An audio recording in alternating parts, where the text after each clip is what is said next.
Welcome back to DIY Wired. So for today's video, magkakabit tayo ng headlight dito sa ating Honda Beat. So medyo madali lang to kasi natanggal yung parang tip nung ano. So we have here a Philips Ultinon. Binili natin sa online. So papalitan natin. So easy lang naman to. Tanggalin mo lang yung mga Philips screw sa ating kaha. Ito sa mga yan.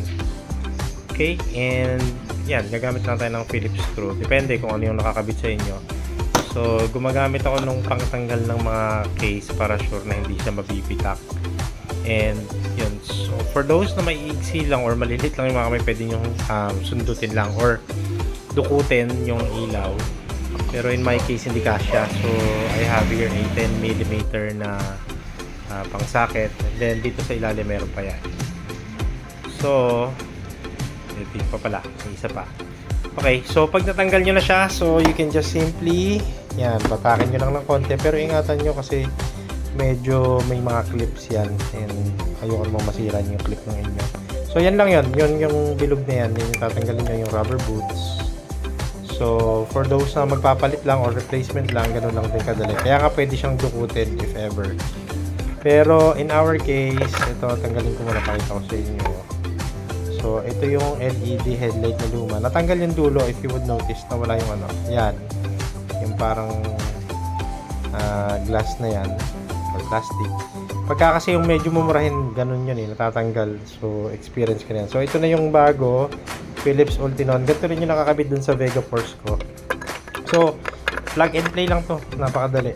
So, yan. I-place nyo lang dyan. Meron yan parang guide. So, hindi ka naman din mamamali ng kabit yan. So, napakadali. Drop mo lang siya doon, then ikabit mo na ulit ito. Yan, ito twist mo lang yan parang paway na yun.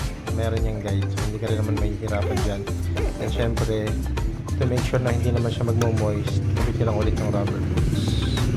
Yan, napakadali. So, pwede mo siyang dukutin. So, ganyan siya kaliwanag.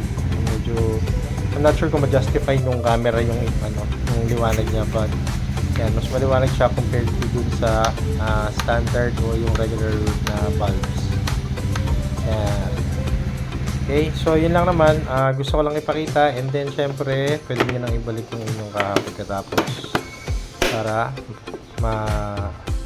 itornilyo nyo na siya ulit. Okay, so madali na lang yung kasunod nun. So kayo pong bahala. So ganyan ang magiging results. So, sa susunod na video ulit. Thanks for watching DIY Wired. Ayos.